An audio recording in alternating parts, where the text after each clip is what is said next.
Thank you so much. Our next special address focuses on the topical theme Sustainable Global Trade, Leveraging Technology for Green Logistic Solutions. We're honored to have Mr. Satya Prasad Sahu, Senior Trade Facilitation Specialist, World Bank, who will be giving a virtual presentation today. Thank you. The discussion on sustainability, but let's take a look at how trade is actually reshaping just now. The evolving trade dynamics is very interesting. And although the global landscape in trade is reshaping, there is already a good increase, a slight increase in trade. Even though the growth of trade is slowing down, it's slightly positive. The volume of trade continues to increase at a slower rate, but the transformation is occurring in the trade dynamics with geopolitical tensions and trade wars, which are reshaping the trade dynamics. The multilateral gridlock has led the nations to pursue plurilateral and bilateral trade initiatives, and current trends highlight the importance of trade digitalization and sustainable trade and logistics practices, which are becoming increasingly significant in the global trade environment. These changes underscore the need to take adaptive strategies to navigate the evolving trade landscape globally. So let us look at sustainable trade logistics. What is sustainable trade logistics? And when we take an end-to-end view, we see that sustainable logistics, or some people call it green logistics, involves integrating the environmental considerations into logistics operations and supply chain management to minimize the environmental impact. Now, this approach requires examining the carbon footprint at each stage of the global supply chain, in the exporting country leg, in the international leg, and in the importing country leg. So you can see the three legs on your screen where we talk about the three parts. And we need to work towards reducing emissions at each of these three legs. Reducing emissions include optimizing transportation routes, using eco-friendly packaging, implementing energy-efficient practices, and we can also significantly reduce environmental footprints by using green fuels. This holistic view that requires sustainability to be maintained throughout the supply chain is something that every large enterprise is looking at. So what is happening today in terms of the current practices? You can see that there are some actions on the supply side where work is occurring at the firm level, with each firm involved looking at efficient fleets and switching to alternative energy sources for propulsion.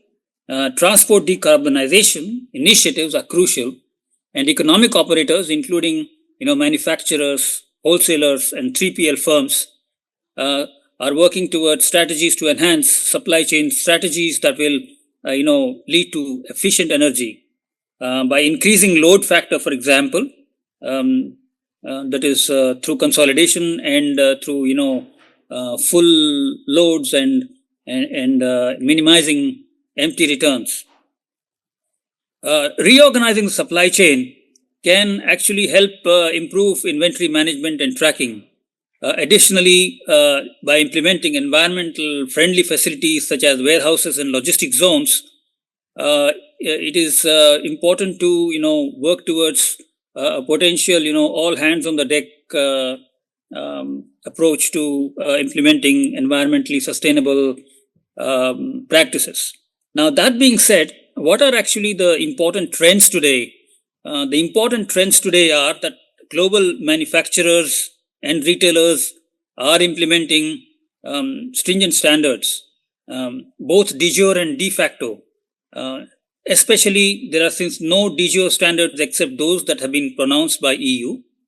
There are mostly voluntary de facto standards that are being implemented by large enterprises. And you would have heard in the industry about the trend towards carbon footprint assessment and carbon inventorying and so forth. In the EU, for example, the warehouses must have solar panels on their roof, and major companies are promoting less emissive freight modes such as switching from trucks to rail and land transportation. Through supply chain linkages, international operators are spreading their voluntary standards to developing countries. Large multinational logistics providers are auditing and certifying local contractors and promoting carbon accounting. The EU policies, including CBAM, which is famous, they are looking at shipping carbon tax and supply chain reporting, and these trends are going to accelerate in the future. While cross-border green regulations have not yet targeted logistics per se, it is quite likely that people will start counting the carbon footprint of logistics operations as well.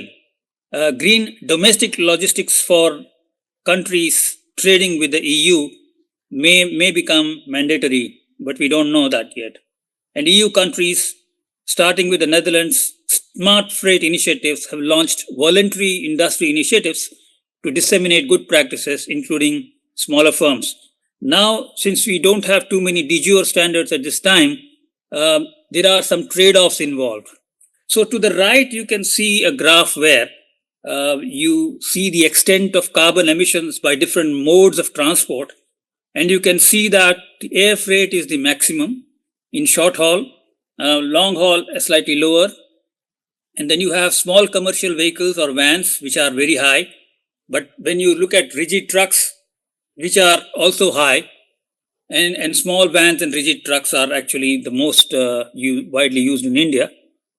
Articulated vehicles, when you use them, you reduce the carbon footprint even more. And then you have roll-on, roll-off ferries that reduce it even further. Then you go to freight train. See the difference between truck and freight train, how heavy it is in terms of carbon footprints. With electrification going, carbon footprints reduce even further. And then you can see that container ships are a step lower than freight trains. So you can see the dramatic impact of shift in mode. When you shift modes, you can actually achieve very high carbon footprints, reduction in carbon footprints. So, but then these days, there is the buzzword, which is supply chain resilience, which means that you need to invest more in more routes. You take longer routes, you maintain bigger inventories, and you trade off resilience with lower footprint. Whenever you take steps to improve resilience, your footprint might increase. So resilience is something that is a fact of life today. You need to take care of supply chain disruptions, and therefore you need to worry about the trade-off that will happen when you have supply chain resilience measures. The other trade-off that we need to consider is measures versus time horizon. There are some measures like digitalization, which are less expensive and can be implemented relatively quickly. Other measures like using biofuels or using green hydrogen for shipping will involve more investment and longer time horizons to implement. So therefore, these trade-offs need to be considered when we look at policies. And when we say that digitalization is the cheapest way to reduce carbon footprint through efficiencies, and is also can be implemented rather quickly, then we need to actually consider that the reduction achieved through digitalization is not as high as, for example, shifting modes. So, or using green hydrogen. The reductions in carbon footprints is proportional. So now moving on to what digitalization can do. Now that I commit to digitalization as the cheapest and most cost-effective ways of reducing carbon footprint in the short run, we need to look at the harnessing of data for various operations. And since we are in a port conference, we look at sustainable port operations. So you look at the value chain for data and how to harness data to improve port operations. You see from left to right the IoT devices and various supply chain data points that will help gather the data, and then we store the data and harness it through various types of dashboards and optimization processes. We can look at automated operations to boost efficiency.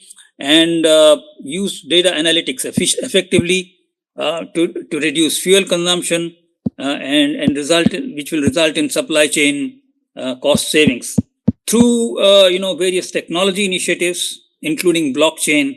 We improve the traceability of maritime supply chain that improves reliability and trust.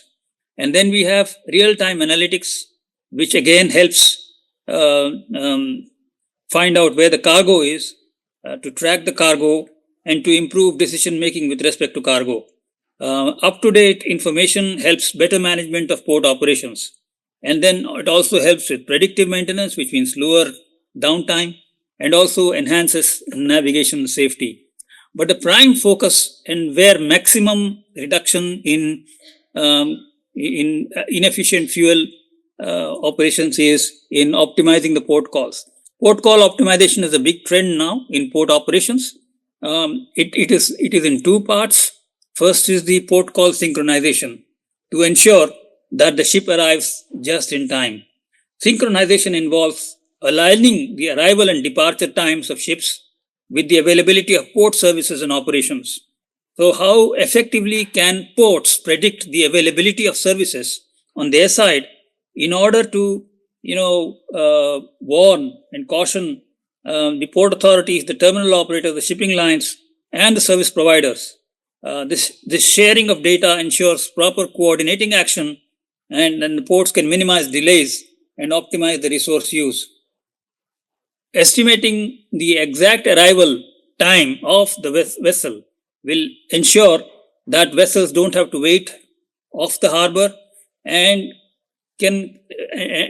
without them anchoring, they can straight away come to the berth assigned, which will be assigned just in time, thanks to systems like the port community system, which is already running in India, and advanced digital tools which use the automated identification systems, port community systems, and blockchain. They can help real-time data sharing to make the port call optimized for each and every vessel, for each and every call. So, from the World Bank side, we are actually implementing port efficiency operations, the greening of port operations, etc., and then also conceptualizing ports as the energy hub, in fact, as the green energy hub that helps define the port as a source for the green transformation that not only the logistics and the supply chain is looking for, but also the entire economy around the port, with ports being serving as green energy hubs. With these points, I would like to conclude by saying that the World Bank produces not only analytics such as the Logistics Performance Index and the Container Port Performance Index, we also try and promote investments and also analytical support to countries that are interested in greening their port logistics. With these words, I look forward to answering your questions, if any, and listening to your thoughts in this matter. Thank you. Thank you so much, Mr. Sahu.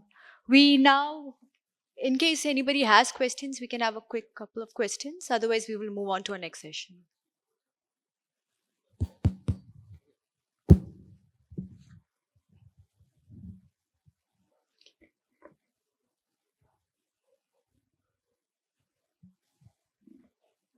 Thank you so much, Mr. Sahu, for that insightful presentation.